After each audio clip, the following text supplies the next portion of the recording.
There was a study done in 1978 that showed that people that had won the lottery returned to the same happiness level that they were at before they won the lottery in just a few months after winning. That same study cites that people that became quadriplegics, meaning that they lost all 4 limbs of their body, they had 4 limbs, their arms and their legs, and then lost their arms and their legs, after just a few months also returned to the same happiness level that they were at before they had lost all their limbs. This study has been around for a while. I've heard it multiple times, but every time I come across it, I think how much it relates to business and content and life.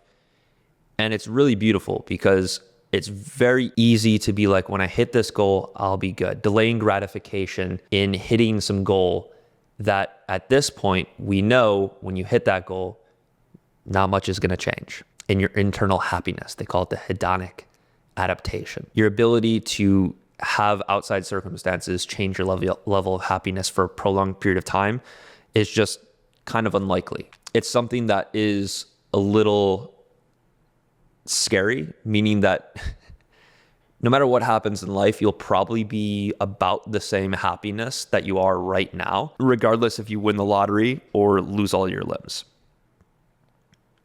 And after hearing that, I think to this quote, "This too shall pass," meaning that all the good times and all the bad times, regardless of how good or how bad, you're kind of just in this life that you're living.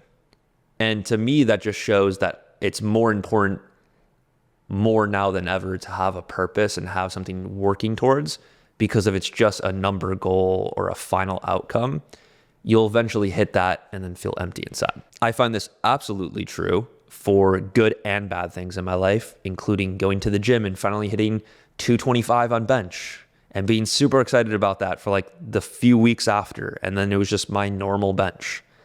Or crossing my first $10,000 month, making my first $1 million online. All of these are really cool and exciting goals that you think would completely shift your life, but in reality, happiness-wise, kind of remain the same, which is tricky because it makes you think, oh, setting goals isn't important, but I do think it's actually quite important. The only scary thing is when you think that that goal is going to solve all of the issues in your life, that's where it becomes a little scary. And that shifted me to think about the long-term effects of what I'm doing in my business, in my content, in my life, because I know that this arbitrary goal that I set for myself, maybe a new bench press max or a new record month or a record year in my business, is fun and purposeful to go to on the day-to-day basis. The journey is enjoyable, getting better, progressing, having the goals are important. But understanding that that is not going to satisfy me in the sense of you'll eat a meal so big, you'll never have to eat again. It's just not how it works. And oftentimes with goals, I do think that's how we think about goals. Once I do this, then I'll be happy. Once I do that, then I'll be happy. But the more I've matured in business and in life, I understand that that is just a marker in the overall destination. And I think that's really freeing. And oftentimes, I think that's how you hit your goals quicker, is when you don't truly care so much about hitting the specific goal in the specific amount of time because it's going to change something, because it's really not. You might hear that and think it's pessimistic, but I also think in some regard it's kind of beautiful.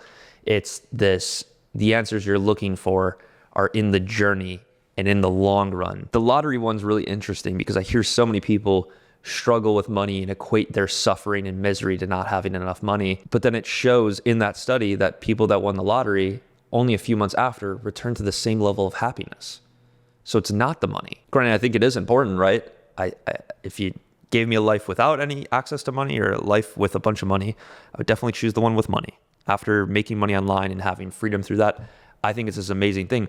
But it's also quite interesting to know that even without that, you're kind of the same. The one that's more mind-blowing to me, because I feel like after, to some extent, once you start making money and you have a successful business and you understand that money isn't the end-all be-all that maybe our generation has put on this pedestal. But I think the one that's more interesting is the fact that you can lose all of your limbs.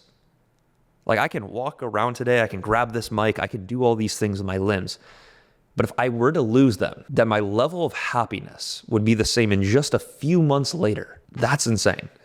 That's just the most insane thing to me ever. But my biggest takeaway from hearing all this is having purpose and a mission and working towards something on a day-to-day basis that isn't just a goal, because once you hit that one goal, you'll either become used to it or have the same level of happiness, and then you'll just set a higher goal.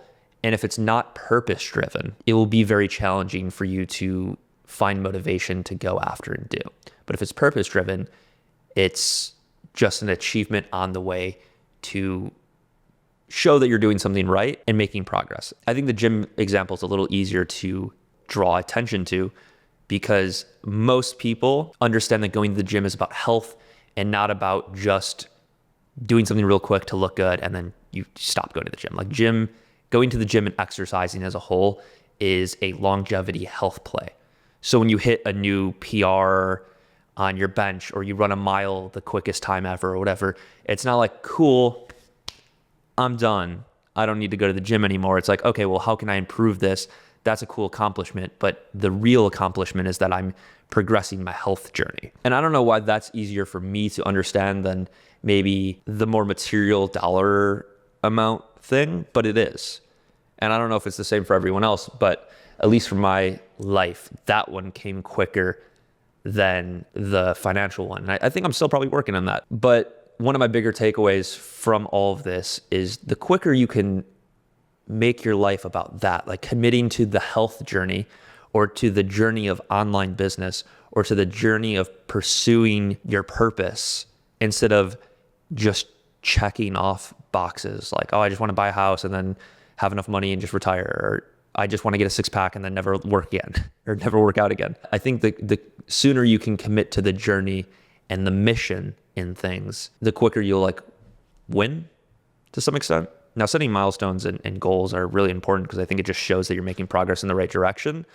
But like just in that gym example, once you hit your new mile time, it's not like you're never going to run a mile again. And I think that's quite obvious to most people. And this is where I've made mistakes before in goal setting. And maybe this episode's more about just like how to set intelligent goals that keep you on your mission and journey. Because I have set a goal before. I was like, I'm going to run a 5K every single day for a month straight. And I did it. And I ran a 5K every single day for a month straight. And you know what I did on the first day of the next month? I didn't run a 5K. And I actually didn't run for probably a month or two after that. So instead of committing to the goal of this outcome of, okay, I'm going to run a 5K every single day for a month straight, I should have just committed to becoming a runner and maybe improving my 5K time, or something a little bit more intelligent, because setting goals intelligently allow you to do something over the long run, which is where you'll actually see the benefit, instead of just doing a short-term goal. I think there's challenges that are fun, like running a 5K every single day for 30 days. Was there some benefit? Sure. Was it the most intelligent way to become a runner if my goal was to become a runner? Definitely not. Basically, what I'm describing is two different types of goals. An input-based goal, meaning what you're going to do, and if you just do that, you're achieving your goal. And then like an outcome-based goal, which is like something that's not really under your control. Like, for example, posting a video a week is very much so under your control. You can achieve that goal every single time without anyone else's input. Like, I could post a podcast once a week, every single week, regardless of who watches it or whatever.